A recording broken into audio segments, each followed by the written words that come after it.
in this world, good people are suffering more or bad people are suffering more? Good people are always suffering more. Yes? People who think they are good, they are simply a suffering. Isn't it so? Please look at this. Now, first of all, how did you become good?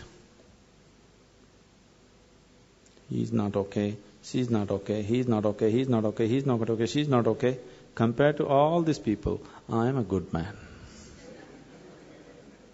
From where did you get the idea that you're good? Tell me. You have compared yourself with lots of people and you labeled everybody as bad.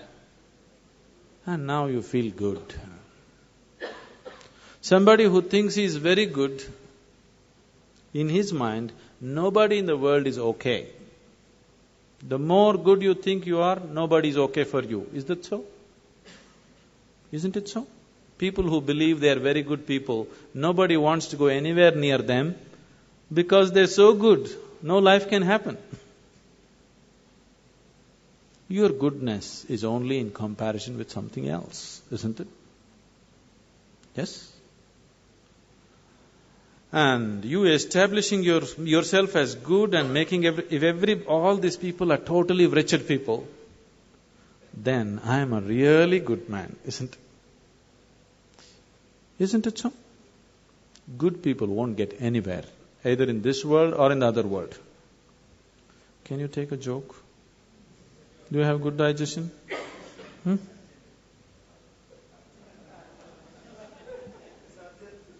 Huh?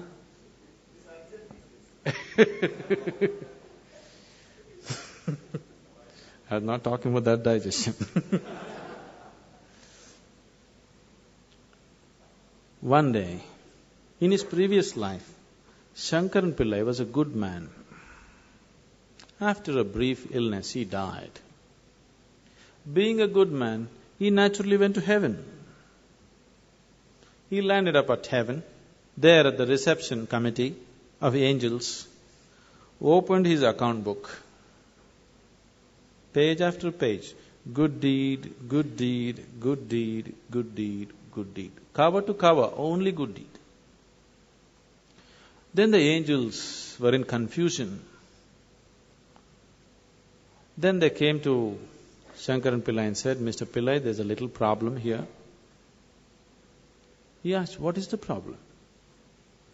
He said, the angels said, see here we have various kinds of accommodation in heaven, various levels of accommodation. One bad deed means highest heaven, sea front view. 2 bad deeds, next level of accommodation. 3 bad deeds, next level of accommodation, like this. But no bad deed. We don't have such a place. We really don't know what to do with you. You are the first man to come like this. Shankaran Pillai thought, what nonsense. In the world, nobody wanted to come near me because I was such a good man. I lived with the hope of getting to heaven, and even here problem. Then the angels had a discussion and they arrived at a conclusion. They said, don't you worry, Mr. Pillai, we have found a solution. Your body is still intact there. We'll give you 3 hours of life. Just commit one bad deed. We'll put you in the highest heaven. Nothing is lost. Lo, Shankaran Pillai became alive here. Then he sat there thinking how to commit a bad deed. An hour and a half passed away. See, he's not like you, he has no practice.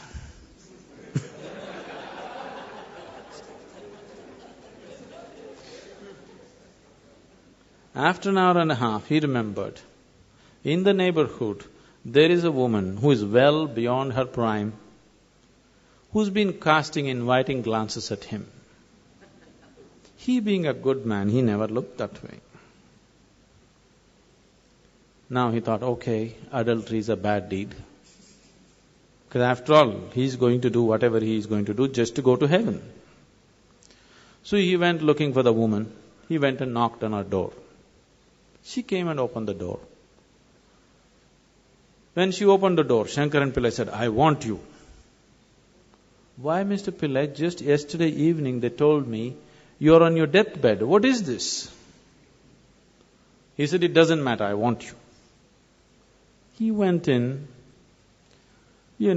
Nature took over, things happened between them. He doesn't want to die in her house. Time is running out, so he told her, "I need to go." And he came to the door. The woman came to see him off, and she said, "Mr. Pillai, do you know what a good deed you have done for me today?" "One more good deed." What to do? So good people will neither make it here nor there. It's not your goodness which liberates you. Your goodness is only in comparison with somebody else. Your goodness being in comparison with somebody else, it's not about goodness, it's a kind of sickness. It's just like right now, people are going about like this. They are happy. They don't know what joy is. Their happiness is just that they have things that other people don't have. Isn't it? Now let's say you are all very hungry, but my stomach is full. And I feel so happy that nobody has food, but at least I have something to eat. Is this happiness or sickness? Humanity is suffering from the sickness which is passing off as happiness for most people. Isn't it so?